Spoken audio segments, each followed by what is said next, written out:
Defending is hard on FC25, but by the end of this video, you will be able to defend much better. Do you wish to consistently be able to tackle like this and defend the speed boost? If so, then stick around till the end of this video, and if you do, I will give you a very overpowered formation to defend with. The first thing, in order to improve our defending, is to accept that we are going to concede goals. That's how this game is. It's a football game, and it's a very broken football game at times. But what we want to do is decrease the number of goals that happen because of our silly mistakes and bad defending. When we accept this, it puts us in a much better frame of mind to actually be able to defend. We rage less too if we concede the first goal or two. In order to make consistent, well-timed tackles, we must know the concept of ball contacts. As the name suggests, it is when the ball isn't in contact with the player's feet. An example of not having a ball contact is when the opponent exits out of a skill move or takes a heavier touch on the ball, simply when the ball is not in contact with their feet, alright? The best time to tackle the ball is when the opponent exits out of a skill move or takes a heavier touch on the ball. And it is only possible to do that consistently over and over again once we know that when is he having a ball contact and when is he not having a ball contact.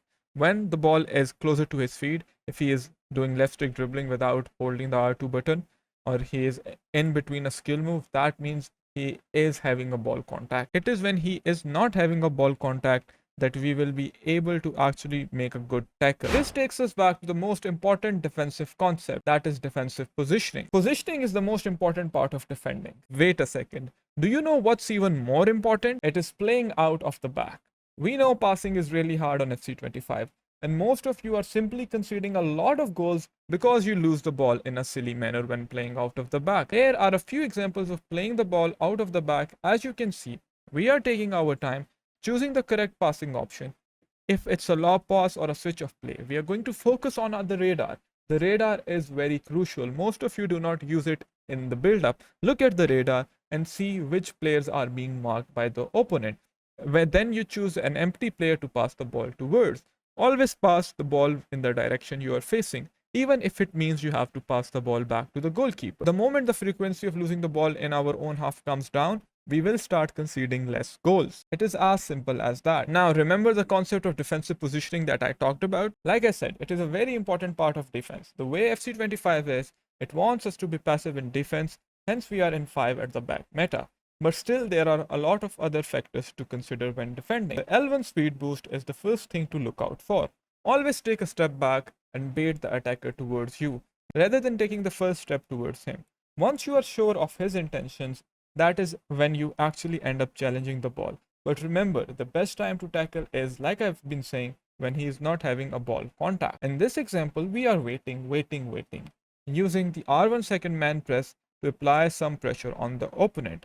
And the moment we see he has done a skill move is the moment we step in against our 9 out of all attackers and end up winning the ball back. You have to be aware of your surroundings, which brings me to the point of situational awareness. You have to have the situational awareness to be able to always look where the empty space is that your opponent can use.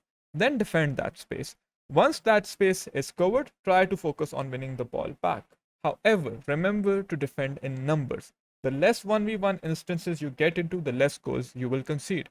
Because 1v1 defending is hard, especially in the speed boost meta. Yes, you still have to improve your 1v1 defending though. Congrats if you have made it till the end of this video. Like I said, I'll be showing you some overpowered defensive formations. This isn't going to be a custom tactic segment, but me sharing my thoughts on these overpowered formations that you will see a lot in the pro scene this year. We have the 5-2-3, which provides us again with 5 defenders, 2 CMs. That is what we want, and it supports more in attack as compared to a 5-4-1.